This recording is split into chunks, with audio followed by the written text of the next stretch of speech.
하나님의 말씀은 베드로전서 5장 10절 말씀 함께 합독하겠습니다. 모든 은혜의 하나님 곧 그리스도 안에서 너희를 부르사 자기의 영원한 영광에 들어가게 하신 이가 잠깐 고난을 당한 너희를 친히 온전하게 하시며 굳건하게 하시며 강하게 하시며 터를 견고하게 하시리라. 아멘. 베드로전서는 박해의 상황에서 본도, 갑바도기아, 갈라디아, 아시아와 비두니아에 흩어진 나그네들에게 편지하는 내용입니다. 박해의 상황에 있는 그들을 위로하고 격려할 필요가 있었던 것입니다. 사도 베드로는 그들을 위로하고 격려합니다. 여러분, 믿음에 굳게 서십시오. 여러분의 믿음이 연단을 받는 기회가 박해의 상황입니다. 그래서 정금 같은 믿음, 변치 않은 믿음, 정말 순수한 귀한 믿음으로 거듭나게 될 것입니다. 그 불로 연단하려고 오는 그 시험을 여러분들이 기꺼운 마음, 즐거운 마음으로 받으시면 여러분에게 영광의 관이 씌워질 것입니다. 그렇게 그들에게 격려하고 위로하고 있습니다. 그 편지를 기록하고 있는 사도 베드로, 그는 예수 그리스도의 종이고 예수 그리스도의 사도였습니다. 그는 함께 장로된 자였고 그리스도 예수의 고난의 증인이었다. 그렇게 말씀하고 있습니다. 그는 고난이 무엇인지를 아는 사람이었습니다. 고난의 의미가 무엇인지를 아는 사람이었습니다. 그렇기 때문에 이 고난이 지나가면 반드시 우리에게 영광이 온다라는 확신을 가지고 지금 나그네들에게 편지하고 있는 것입니다. 이 고난의 상황에서 매우 중요한 사람이 있습니다. 누구냐? 지도자들입니다. 이 지도자 한 사람에 의해서 그 공동체가 흥할 수도 있고 쇠할 수도 있다. 그렇게 말씀하고 있는 것입니다. 그가 부활한 예수를 만나기 전까지는 사실 목자도 아니었습니다. 비겁했고 쉽게 말을 해버렸고 그리고 행동보다 말이 앞섰던 사람입니다. 그가 스스로를 잘 제어하지 못하고 함께 있는 사람에게 주장하는 자세로 했던 사람이었습니다. 그런데 부활한 예수를 진심으로 만나고 나서 베드로는 이렇게 자기 스스로를 고백합니다. 5장 1절 말씀입니다. 나는 함께 장로된 자요 그리스도의 고난의 증인이요 나타날 영광에 참여할 자다라고 말을 하고 있습니다. 이전과는 전혀 달라진 모습입니다. 나는 부활한 예수를 만나고 난 이후부터 나에게 주어진 양무리를 기꺼운 마음으로 즐거운 마음으로 내가 그들을 위해서 희생하고 그들을 섬기는 마음으로 내 양무리를 쳤습니다. 그 주님께서 주신 그 양무리를 맡기신 양무리를 쳤습니다. 요한복음 21장에 보면 실망해 있는 베드로에게 나타난 우리 주님께서 베드로에게 묻지 않습니까? 네가 나를 사랑하느냐? 내 양을 치라. 내 양을 먹이라. 네가 나를 사랑하느냐? 계속해서 주님께서 물으시면서 베드로에게 양무리를 맡겨줍니다. 그는 이제부터는 양무리를 치되 목자장이신 예수님의 모습대로 양무리를 치기를 그렇게 결심하고 그렇게 사역을 했던 사람입니다. 그래서 그들에게 말합니다. 너희 중에 있는 하나님의 양무리를 치되 억지로 하지 마십시오. 하나님의 뜻을 따라 자원하면서 하십시오. 더러운 이득을 위해서 하지 마십시오. 기꺼운 마음으로 하십시오. 주장하는 자세로 하지 말고 양무리에 본이 되십시오 라고 권면했습니다. 이스라엘과 아랍이 7일 전쟁을 할 때 이스라엘의 지휘관들과 아랍의 지휘관들의 차이를 말하는 것을 들었을 것입니다. 이스라엘의 지도자들은 항상 말을 합니다. 나를 따르라 라고 이야기를 합니다. 그런데 아랍의 지도자들은 돌격 앞으로 라고 이야기를 한다라는 거죠. 돌격 앞으로 하면 누가 앞장섭니까? 병사들이 앞장을 섭니다. 그러나 좋은 지도자는 양무리의 본이 되는 지도자입니다. 나를 따르라. 자기가 제일 앞장서고 나를 따라올 것을 그들은 명령했던 것을 우리는 기억합니다. 우리의 목자장이신 예수 그리스도께서 여러분과 저를 목자로 삼아 주셨는데 우리 한 사람 한 사람이 기꺼운 마음, 즐거운 마음, 자원하는 마음, 섬기는 마음으로 우리에게 주어진 양무리를 칠 수 있어야만 됩니다. 돌격 앞으로라고 이야기하지 말고 나를 따르라 라고 이야기할 수 있는 우리들이 될 수 있어야 됩니다. 그리하면 목자장이 나타나실 때에 시들지 아니하는 영광의 면류관, 생명의 면류관, 의의 면류관을 쓰게 될 것입니다 라고 말씀하고 있습니다. 나 한 사람이 매우 중요합니다. 나 한 사람 에스더 때문에 이스라엘 백성들이 구원을 받게 되었고 나 한 사람 요셉 때문에 그 나라도 잘 되고 애굽도 잘 되고 열방도 잘 되는 놀라운 역사를 기억할 수 있어야 됩니다. 내가 누구냐? 내가 항상 양으로 있는 존재가 아니고 내가 목자로서 존재해야 될 사람입니다. 불평하지 말고 상황과 여건들을 바라보지 말고 주님 바라보면서 항상 기꺼운 마음, 즐거운 마음, 감사하는 마음으로 살아가실 수 있는 여러분 되시기를 예수 이름으로 간절히 축원합니다. 베드로전서 4장에서 베드로는 이런 말을 했습니다.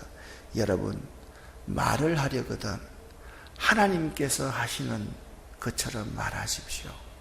봉사를 하시려거든 하나님이 주시는 힘으로 하십시오. 그렇게 베드로는 권면했습니다. 어려운 상황일수록 말을 할 때 우리는 이렇게 말합니다. 죽겠다, 못 살겠다, 왜 하필이면 나에게 이런지 모르겠다, 그런 말을 쉽게 내뱉습니다. 아닙니다. 내가 지도자로서 내가 말 한마디를 실망스러운 말을 하면 나에게 딸려있는 다른 믿음 없는 모든 사람들이 다 흔들리게 될 것이기 때문입니다. 오늘 사도 베드로는 흩어져 있는 나그네, 고난받고 있는 성도들에게 이렇게 말합니다. 여러분, 지도자에게는 순종하십시오. 그리고 서로가 서로를 대할 때는 겸손하게 서로가 서로를 대하십시오. 하나님께 대해서는 여러분의 염려를 다 하나님께 맡겨버리십시오. 여러분 스스로에 대해서는 근신하고 깨어서 기도하십시오. 여러분을 우는 사자와 같이 삼키려고 찾는 마귀에 대해서는 대적하십시오. 그렇게 이야기를 하고 있습니다. 자, 5가지를 꼭 기억할 수 있어야만 됩니다. 지도자에 대해서는 어떻게 하라? 순종하라. 서로에게는 어떻게 하라? 겸손하라. 그것을 겸손의로 허리를 동이고 겸손으로 옷을 입어라. 그렇게 말씀하고 있습니다. 하나님께 대한 너의 염려를 다 하나님께 맡겨버리라. 내 개인적으로는요, 근신하고 깨어서 기도하라. 마귀에 대해서는요, 마귀를 대적하라. 그렇게 말씀하고 있습니다. 이 성도의 봉사의 원리를 우리가 잘 기억할 수 있어야 됩니다. 하나님에 대해서 하나님을 잘 믿는다는 것은 알고 보면 지도자에게 잘 순종하는 것입니다. 지도자가 아 하면 하지 말고 아 할 수 있어야만 됩니다. 지도자가 이렇게 합시다 그러면 아멘 하고 함께 해줄 수 있는 사람이 되어야만 됩니다. 그런데 많은 사람들이 이렇게 말합니다. 내가 뭐가 잘못되었나요? 여러분, 교회는 잘하냐 잘못하냐, 잘못되었나 그렇지 않느냐가 중요한 게 아닙니다. 교회에서 참 중요한 것은 덕스럽게 하는 것입니다. 모두가 다 유익되게 하는 것, 이것이 매우 중요하다는 사실을 알아야 됩니다. 다시 한번 여러분, 이 성도의 봉사의 5가지의 자세를 꼭 명심하시기 바랍니다. 지도자에게는 순종하십시오. 성도들끼리는 서로 겸손하게 서로 허리띠를 동여매십시오. 하나님께 대해서는 내 짐을 모두 하나님께 다 맡기세요. 내 개인에 대해서는 건진하고 깨어서 기도할 수 있어야 됩니다. 내가 긴장하지 않으면 안 됩니다. 내가 그냥 퍼져 있으면 결코 안 된다는 사실을 알아야 됩니다. 하나님을 가까이 하고 마귀는 대적할 수 있어야 됩니다. 우리는 입에서 계속해서 이 말이 나와야 됩니다. 예수 이름으로 명하노니, 예수 이름으로 명하노니 마귀는 물러가라. 그렇게 마귀를 대적할 수 있는 우리들이 될 수 있어야만 됩니다. 베드로전서를 마치면서 베드로는 흩어져 있는 나그네들에게 하나님을 은혜의 하나님으로 고백하라 라고 이야기를 하고 있습니다.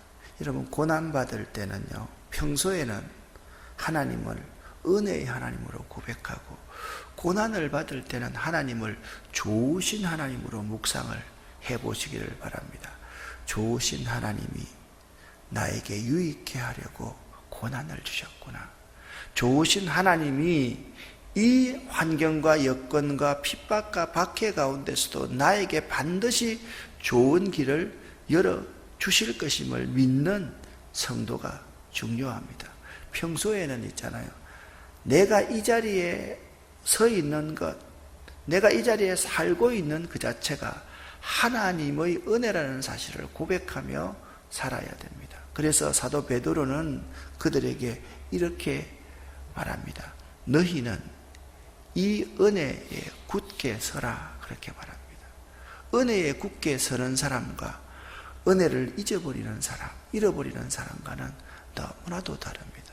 저는 목회를 하면서 가장 안타까울 때가 언제인지 아십니까? 내 신앙을 내가 망치는 것, 그거는 자기 책임입니다.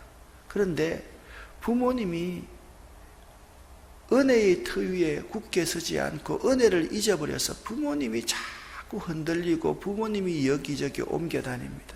그러면 생각 한번 해보세요. 자녀들이 새로운 공동체에 들어가서 잘 적응할 수 있겠습니까? 잘 적응하지 못하겠습니까? 그것도 한 번 정도면 잘 적응합니다. 해를 바꿔가면서 교회를 옮기는 분들이 있습니다. 대부분의 아이들이 참 신앙생활을 잘 안 하고 어려운 모습을 보면 부모님이 자녀들의 신앙을 좋게 한다라고 하면서 망치는 경우를 참 많이 봅니다. 신앙의 선배들도 마찬가지입니다. 그 후배들을 잘 이끌어야만 될 텐데 후배들을 잘 이끄는 방법은 다른 거 아니거든요. 내가 죽고 당신이 사는 삶을 살면 후배들이 잘 크납니다. 내가 너무 큰 나무가 되려고 하면 내 주변에 있는 나무들은 큰 나무에 가려서 자라지 못하고 다 비실비실하게 된다는 사실을 사람들은 모를 때가 너무 많습니다. 은혜에 굳게 서는 자와 은혜를 잃어버리는 자는 너무나도 다릅니다. 은혜에 굳게 서 있는 자는 어떤 환난과 풍파와 핍박이 온다 할지라도 주변에 있는 많은 사람에게 유익을 끼치는 사람입니다. 그러나 은혜를 쉽게 잊어버리고 조석으로 바뀌는 사람, 그런 사람은 남편도 믿음에서 밀어내고 자녀들도 믿음 생활하지 못하는 사람이라는 것을 알아야 됩니다. 내 품에 있다고 해서 전부 다 내게 아닙니다. 내 건강도 내게 아니고요, 내 자녀도 내게 아니고 내 돈도 내게 아닙니다. 그런데 사람들은 착각합니다. 내 품에 있으면 모두가 다 내 거인 줄로 생각하고 내 마음대로 할 수 있다고 생각하고 나를 따라올 것이라고 생각합니다. 결코 그렇지 않습니다. 여러분 꼭 기억하셔야 될 것은 여러분이 은혜에 굳게 서는 것이 매우 중요합니다. 자, 보십시오. 10절 말씀을 쉬운 번역으로 한번 아래에 있는 부분을 읽어 보겠습니다. 힘든 고난은 잠시 동안입니다. 이후에 하나님께서는 모든 것을 바르게 세우실 것입니다. 여러분 뒤에서 받쳐주시고 든든하게 세워주셔서 결코 넘어지지 않게 하실 것입니다. 은혜를 주시는 하나님께서 그리스도 안에서 함께 영광을 누릴 수 있도록 여러분을 친히 부르셨으니 영광이 영원토록 함께 하기를 기도드립니다. 아멘. 여러분, 고난은요 길게 느껴집니다. 그리고 기쁜 시간은 빨리 가버립니다. 여행을 가면 여행 가는 시간이 왜 이래 빨리 가버리는지 모릅니다. 그런데 신앙생활은 다릅니다. 고난이 길게 느껴지는 것이 아니라 고난은 짧습니다. 그리고 영광은 깁니다. 이걸 우리가 알아야만 됩니다. 자꾸 세상의 원리로 사는 사람은 왜 나에게 이런 고난이 옵니까? 왜 나입니까? 라고 이야기하면서 자기의 고난의 기간을 길게 생각하고 자기의 영광의 기간을 보지 못합니다. 오늘 성경은 말합니다. 나에게 주어진 고난은 잠깐이다. 그리고 내가 누릴 영광은 영원하다. 그렇게 성경은 말씀하고 있습니다. 그러기 위해서 우리가 이 은혜의 터 위에 굳게 서 있어야 된다. 10절 말씀, 우리 개역 개정 사판 말씀을 보십시오. 모든 은혜의 하나님은 모든 은혜를 주시는 하나님입니다. 그 하나님이 우리를 불렀는데 그리스도 예수, 그리스도로 말미암아 우리를 불렀습니다. 그래서 우리를 자기의 자녀로 삼아주시고 영원한 영광의 나라에 들어가게 하실 수 있는 분이 하나님입니다. 그 하나님이요, 잠깐 고난을 당하고 있는 우리들을 친히 오셔서 온전하게 하시고 굳건하게 하시고 강하게 하시며 틀을 견고하게 하시는 분입니다. 하나님이요, 친히 우리를 온전하게 하시고 굳건하게 하시고 강하게 하시고 틀을 견고케 하신다. 여기 아래의 번역을 보면 여러분 뒤에서 받쳐주시고 든든하게 세워주시고 결코 넘어지지 않게 하실 것입니다. 여러분 이걸 읽으니까 나의 등 뒤에서 나를 도우시는 주, 바로 이 말씀 아닙니까? 여러분 뒤에서 친히 받쳐주시고 여러분 뒤에서 든든하게 세워주셔서 결코 여러분이 잠시 환난과 핍박을 만난다 할지라도 넘어지지 않고 쓰러지지 않게 하실 것입니다. 그렇게 말씀을 하고 있는 것입니다. 여러분, 바울 사도가 1차 선교여행을 마치고 2차 선교여행을 갈 때 바나바와 크게 싸웁니다. 누구 때문에 싸웁니까? 마가 요한 때문에 싸웁니다. 1차 선교 여행 구브로섬을 지나서 갔을 때 여러분 얼마나 사실 배멀미가 심했겠습니까? 그리고 비시디아 안디오 쪽으로 갈 때 부잣집에서 자라났던 마가 요한은 그 선교의 힘든 여정을 참지 못하고 그냥 도망가 버렸습니다. 36개 출행랑을 쳐버렸습니다. 2차 선교 여행을 출발하려고 합니다. 바울 사도는 마가 요한 안 된다, 못 데리고 간다. 그런데 바나바는 아주 유한 사람이라 그래도 데려가야지. 두 분이 심히 다투어서 피차 갈라섰다, 그렇게 말씀을 하고 있습니다. 사도행전 15장 마지막 1장부터 16장에 걸쳐서 이 사건이 나타납니다. 이때 2차 선교여행 때 바울이 데리고 갔던 사람은 실루아노, 실라였습니다. 여기 그 인물이 나옵니다. 실루아노라는 사람입니다. 실루아노는 신실한 형제로 베드로가 알고 있는 사람이었습니다. 또 한 사람, 바나바는 누구를 데리고 갔습니까? 마가 요한을 데리고 1차 선교여행과 똑같이 말합니다. 사도 베드로가 이렇게 말합니다. 내 아들 마가도 이렇게 말을 합니다. 그러니까 부활한 예수를 만났던 베드로는 바울의 동역자였던 실루아노도 지금 품고 있고, 그리고 마가 요한, 그 마가 요한을 내 아들이다, 그렇게 말을 하고 있는 것입니다.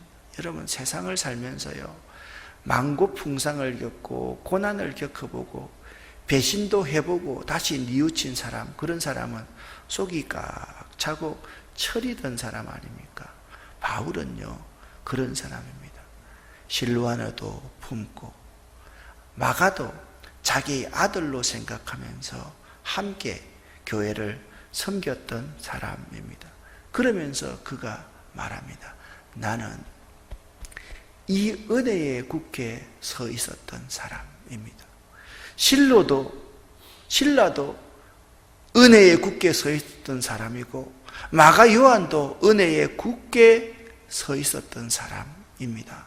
그렇기 때문에 이 고난과 역경, 핍박을 이겨낼 수 있었습니다 라고 그들을 위로하고 있는 것입니다.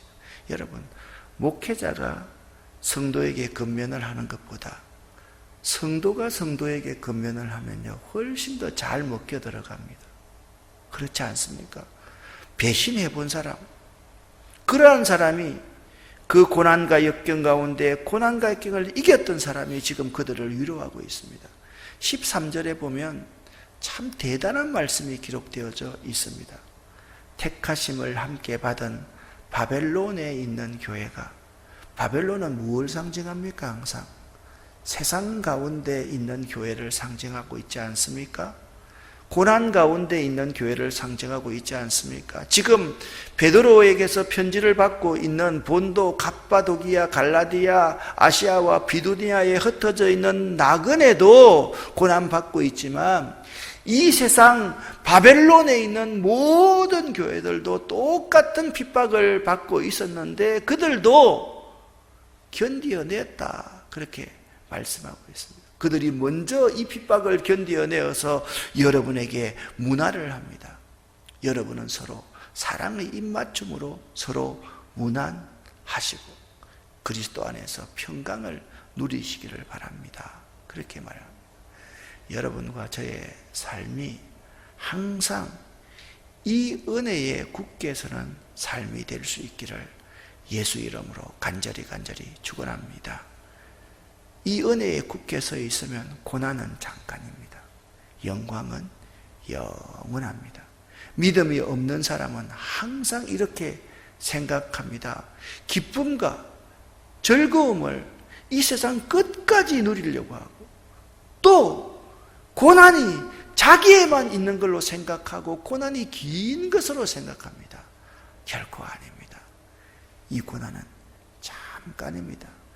여러분과 제가 고난을 받을 때 항상 우리 뒤에 주님께서 계셔서 친히 우리를 온전하게 하시며 굳건하게 하시며 강하게 하시며 우리의 믿음을 더욱더 굳게 하신다는 사실을 꼭 믿으실 수 있기를 바랍니다.